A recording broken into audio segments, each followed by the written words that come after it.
Hai, selamat pagi. Pada kesempatan ini kami akan mempresentasikan hasil diskusi dengan tugas proyek mata kuliah perbandingan pembangunan masyarakat dengan judul yang kami ambil yaitu perbandingan dua model pembangunan masyarakat Kabupaten Ende dengan pariwisata berbasis komunitas dan Kabupaten Nagikeo dengan pertanian berkelanjutan. Sebelum memulai, kami akan memperkenalkan diri terlebih dahulu. Nama lengkap saya Maria Asunta Sivistranduzi. Nama lengkap saya Maria Milansari Inaburo. Nama lengkap saya Isadora Jessica W.E. Nama lengkap saya Agustinus Trantukupa dari semester 3 Ilmu Sosiatri. Sekian perkenalan singkat dari kami. Waktu selanjutnya kami akan mempresentasikan dengan pemateri pertama. Oke, terima kasih atas kesempatannya. Di sini saya sebagai pemateri pertama. Pembangunan masyarakat itu merupakan proses yang tidak hanya berorientasi pada pertumbuhan ekonomi, tetapi juga pada pemberdayaan, kemandirian, serta peningkatan kualitas hidup masyarakat secara berkelanjutan. Di mana setiap daerah itu memiliki karakteristik geografis, sosial, budaya, dan potensi sumber daya yang berbeda, sehingga strategi pembangunan tidak dapat diterapkan secara seragam. Kabupaten Ende dan Kabupaten Nagikeo merupakan dua wilayah yang berdekatan secara geografis, namun mereka memiliki pendekatan pembangunan yang berbeda.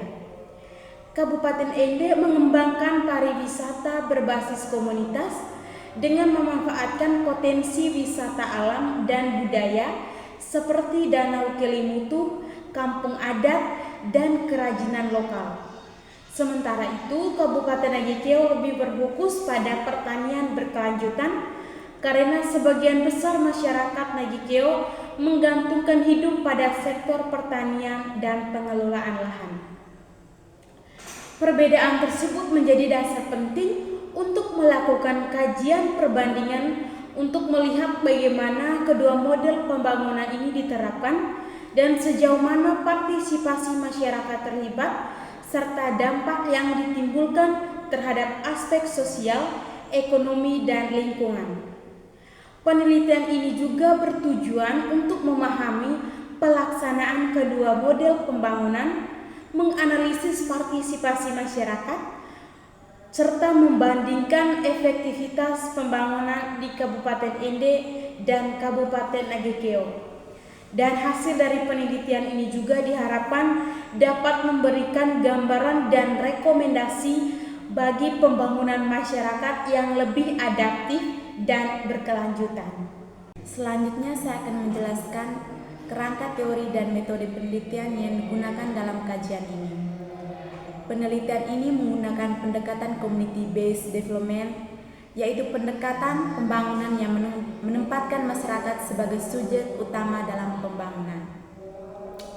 Dalam pendekatan ini, masyarakat dilibatkan secara aktif dalam perencanaan, pelaksanaan, evaluasi program, sehingga pembangunan benar-benar sesuai dengan kebutuhan dan potensi lokal. Dalam konteks Kabupaten Ende, konsep yang diwujudkan melalui community based development atau pariwisata berbasis komunitas. Model ini menekankan peran masyarakat lokal sebagai pengelola dan penerima manfaat utama dari kegiatan pariwisata sekaligus menjaga pelestarian budaya dan lingkungan. Sementara itu, di Kabupaten Nagikeo digunakan pendekatan pertanian berkelanjutan, yaitu pertanian menjaga keseimbangan antara aspek ekonomi, sosial, dan ekologi. Prinsip utamanya meliputi penggunaan input rumah lingkungan, diverifikasi tanaman, konversi lahan, serta penguatan kelembagaan kelompok lain. Metode yang digunakan adalah kualitatif deskriptif. Data dikumpulkan melalui observasi lapangan, wawancara, dan informan kunci seperti aparat desa, pelaku wisata, kelompok tani dan tokoh masyarakat, serta studi literatur. Analisis data dilakukan melalui tahapan redukasi data, penyajian data, dan penarikan kesimpulan. Gambaran penerapan pariwisata berbasis komunitas di Kabupaten Ende. Kabupaten Ende memiliki kekayaan alam dan budaya yang sangat potensi untuk dikembangkan melalui sektor pariwisata. Masyarakat masih memegang teguh nilai adat, gotong royong, serta tradisi budaya yang menjadi daya tarik utama wisata. Potensi ini dimanfaatkan melalui model pariwisata berbasis komunitas, di mana masyarakat terlibat langsung dalam pengelolaan destinasi wisata.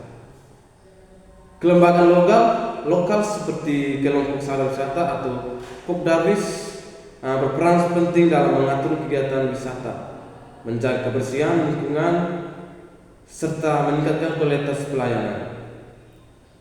Keterlibatan tokoh adat, perempuan dan pemuda juga semakin terlihat sehingga membuka ruang pemberdayaan yang lebih luas. Secara ekonomi, pariwisata berbasis komunitas mendorong diversifikasi mata pencaharian masyarakat, seperti pengelolaan homestay, jasa pemandu wisata, produksi tenun ikat, dan kuliner tradisional.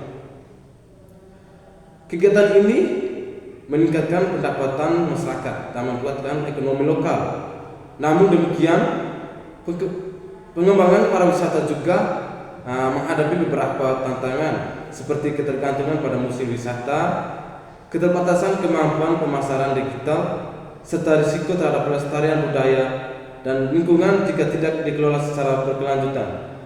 Di sini saya akan menjelaskan gambaran penerapan pariwisata berbasis komunitas di Kabupaten Ende. Kabupaten Ende memiliki kekayaan alam dan budaya yang sangat berpotensi untuk dikembangkan melalui sektor pariwisata. Masyarakat masih memegang teguh nilai adat, gotong royong, serta tradisi budaya yang menjadi daya tarik utama wisatawan.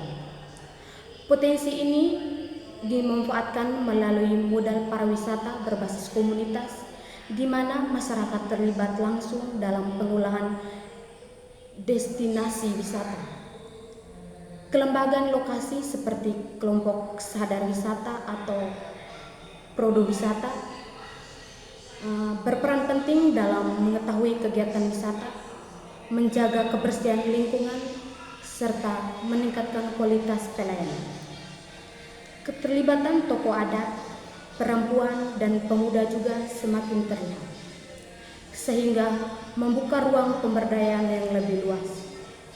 Secara ekonomi, pariwisata berbasis komunitas mendorong mata pencarian masyarakat seperti pengolahan homestay, jasa pemuda wisata, produksi tenun ikat, kuliner tradisional. Kegiatan ini meningkatkan pandangan masyarakat dan memperkuat ekonomi lokal.